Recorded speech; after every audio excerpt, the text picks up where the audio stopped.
Hello दोस्तों, नमस्कार। आप सभी का स्वागत है हमारे चैनल पर। दोस्तों, भारत की सबसे बड़ी प्राइवेट बैंक एचडीएफसी बैंक को लेकर एक बड़ी खबर सामने आ रही है।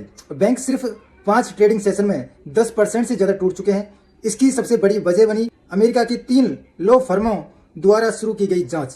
आखिर ये अमेरिका की लॉ फर्म एचडीएफसी बैंक की जांच क्यों कर रही है? आखिर क्या बैंक में कोई बड़ा कानूनी संकट आने वाला है? क्या निवेशकों की चिंता इसके बारे में करनी चाहिए? और बैंक ने इन आरोपों को क्या जवाब दिया है? आज वीडियो के अंदर डिस्कस करेंगे इन्हीं सब चीजों के बारे में। तो दोस्तों, क्या एचडीएफसी बैंक बंद होने वाली है?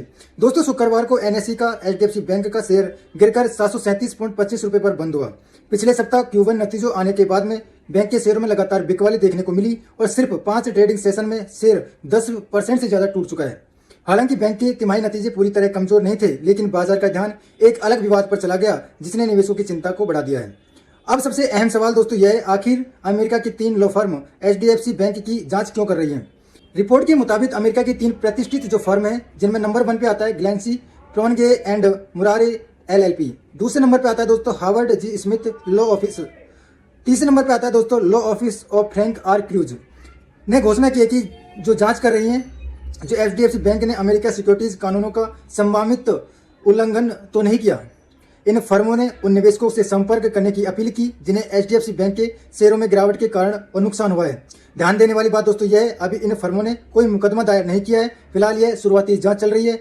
अब समझते हैं पूरा मामला है क्या आखिर। रिपोर्ट के अनुसार एचडीएफसी बैंक ने महाराष्ट्र राज्य सड़क विकास निगम यानी कि एमएसआरडीसी को लगभग 45 करोड़ रुपए का भुगतान किया। बताया जा रहा है कि यह भुगतान बड़े सरकारी डिपॉजिट हासिल करने से जुड़ा था। सबसे बड़ा विवाद दोस्तों इस बात को लेकर है, यह रकम सीधे ब्याज भुगतान के रूप में दिखाने के बजाय कथित तौर पर बैंक ने मार्केटिंग खर्च के रूप में दर्ज की गई।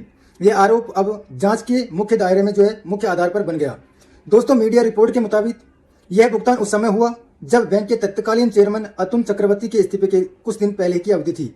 रिपोर्ट में दावा किया गया कि यह रकम वास्तव में डिफरेंशियल इंटरेस्ट यानी कि तय ब्याज दर से अतिरिक्त भुगतान थी, लेकिन इसे सीधे एमएसआरडीसी के खाते में ब्याज आय के रूप में भेजने के बजाय कथित तौर पर बैंक ने मार्केटिंग विभाग के माध्यम से 4 स्थानीय वेंडरों के जरिए सड़क सुरक्षा जागरूकता अभियान के खर्च के रूप में दिखाया है। इसी दावे की सत्यता अब जांच के दायरे में है।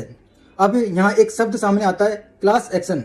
कई निवेशकों के मन में सवाल होगा, इसका मतलब क्या है? दरअसल अमेरिका में यदि बड़ी संख्या में निवेशकों को लगता है कि कंपनी ने गलत जानकारी देकर उन्हें नुकसान पहुंचा है, तो सामूहिक रूप से अदालत में मुकदमा दायर कर सकते हैं। इसे क्लास एक्शन मुकदमा भी कहा जाता है।